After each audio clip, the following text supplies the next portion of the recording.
اللہ نے مارا، میدان حنظلہ نے مارا اور جیت کا اعلان کر دیا،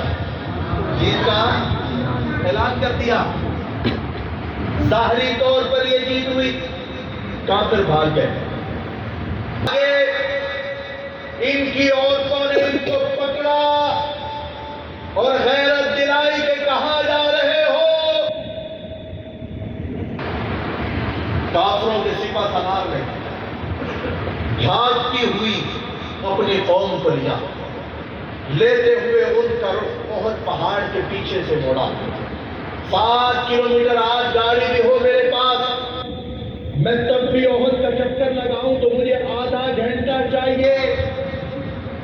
آپ خود اندازہ کریں کہ جب گھوڑے پر بندہ ہو تو اس کو کتنا وقت چاہیے۔ اب یہ گھوڑے پہ جا رہے ہیں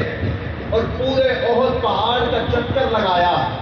درمیان میں مشورہ بھی کرتے گئے کہ اب ان کی صفیں ٹوٹ چکی ہوں گی، اب ان کی توجہ ٹوٹ چکی ہوگی، اب وہ ہمارے بچے ہوئے زخمیوں کو بھی اٹھا رہے ہوں گے،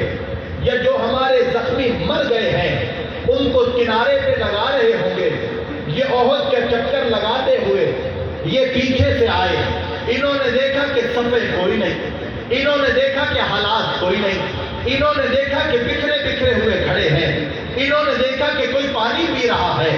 کوئی وضو کر رہا ہے، کوئی نفلوں پہ لگا ہوا ہے، کوئی محمد کے ساتھ ان کے ساتھ کھڑا ہوا ہے، کوئی اپنے پسینے کو پوچھ رہا ہے۔ پیچھے سے حملہ ہوا، پاکستان کی فوج اگر یہاں پر منظم نہ ہو، بارڈر پر کھڑی نہ ہو، انڈیا کی فوج داخل ہو سکتی ہے۔ یہی تاریخ 90 کی دہائی میں، 70 کی دہائی میں سیال کوٹ میں ہوئی تھی، معلوم نہ تھا سیال کوٹ میں انڈیا کے ٹینک آ چکے تھے، پھر واپس ہوئے، روب اللہ نے دل میں ڈالا، پتہ نہیں کوئی سازش نہ ہو، فوجی نظر نہیں آیا، اللہ نے روب ڈالا تھا، یہ تیار ہی نہیں تھے، محمد کے صحابہ تیار ہی نہیں تھے، پتہ ہی نہیں تھا بنے گا کیا، سمجھا یہ تھا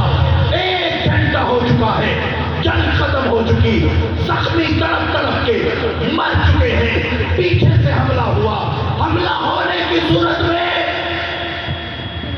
اب صحابہ کی گردنوں پر تلواریں آ پڑی، اب نیزہ آ گیا، حضرت حمزہ کے سینے کو چیر گیا، اب تلوار آ گئی، حضرت انس بن نضر کو 70 زخم لگے، اب تلوار آ گئی، حضرت مصعب جنہوں نے علم اٹھایا ہوا تھا